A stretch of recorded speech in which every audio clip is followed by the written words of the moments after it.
Joining me now, Catawba College politics and history professor Michael Bitzer, Republican political consultant and contributing host of Vox Media's Consider It, Sir Michael Singleton, and Democratic strategist and distinguished lecturer at City University of New York, Basil Smikle. Welcome to you all. Appreciate you guys joining me on this. Michael, I'm going to start with you on this one because you told a local news station there, quote, that this race could be a canary in the coal mine to indicate what might be happening in 2020. Explain.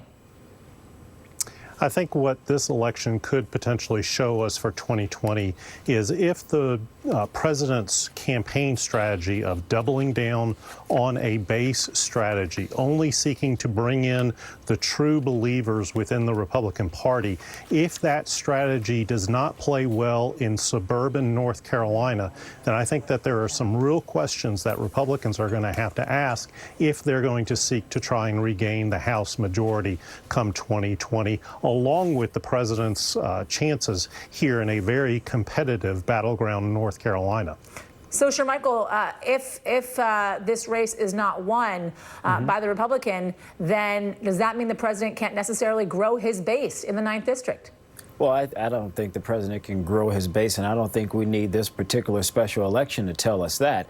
But what I will say is that the president's approval ratings, or disapproval ratings rather, nationally have been relatively consistent. They have been low in comparison to his predecessors, but they have been consistent yet again. I would also say, Yasmin, that a lot of this will also contend on or depend on who the Democratic nominee is. I think for the most part, everything we need to know about Mr. Trump is out in the open, but who that nominee is and their ability to energize Democrats and their ability to sort of reverse the Obama-Trump voters, to bring those folks back under their tent, again, all depends on their messaging, their strategy, and their targeting. And so I'm not certain at this point that this means Donald Trump will not be reelected.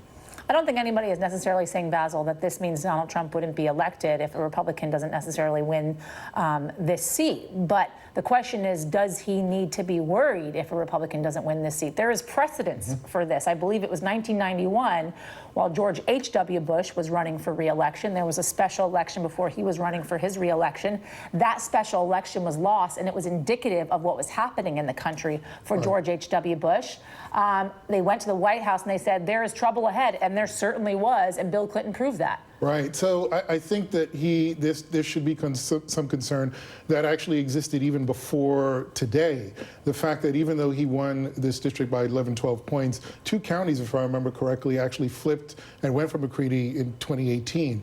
The notion that a lot of this is the result of voter fraud, I think, should also be concerning, because what that, to me, does is help turn out African-American voters who felt that they have been disenfranchised. They're going to be very, very critical in this election. I also point to the fact that the president said Democrats are not very big on religion. So I hope every church member, every African-American church member in that district, and certainly in the state going forward to do a little future casting, comes out. So I do think that there is some concern. The economy is a factor, but I also want to remind folks that a lot of Trump's base didn't vote on the economy. They voted on cultural issues. So if he doubles down on his base, that may work in one instance, but it doesn't grow his base, particularly with those suburban voters that become really important. So you're talking about the president saying that Democrats don't believe in religion. That was at the rally last night where he was campaigning basically for Bishop against McCready. He claimed Democrats weren't believers in religion. They advocated for illegal voting. Baseless attacks, to say the least. But do they foreshadow a strategy here for the president heading in to 2020? And how do Democrats prepare for that strategy going into 2020? You know, I think that, first of all, I don't necessarily think that we should attack it head on, because you attack racism, you attack lies, you do that head on and you call it out for what it is. But at the same time, it's not enough to just, and I say this all the time, it's not enough to just talk about Donald Trump. We also have to put forth positive messages about our party and about our candidate. But if we pair that with the work that, let's say, Stacey Abrams does in terms of in voter access, and again, tamping down on attempts to disenfranchise voters, particularly African American voters. I think if we do what we are doing in this race, be hyper local. That's what won us the majority in 2018. That's what McCready's doing here in this race, being hyper local. Yes, nationalize it, but remember that it's kitchen table issues that win the day. If we remember those points, then I think we have success in 2020. Michael, the reason that we are here was because last year the problem was election fraud, as Basil just brought up. Do you think voters are confident this is not going to happen again? I think so. If you look at the early voting, only 2% of the ballots that have been accepted came by mail. The vast majority of folks are voting in person.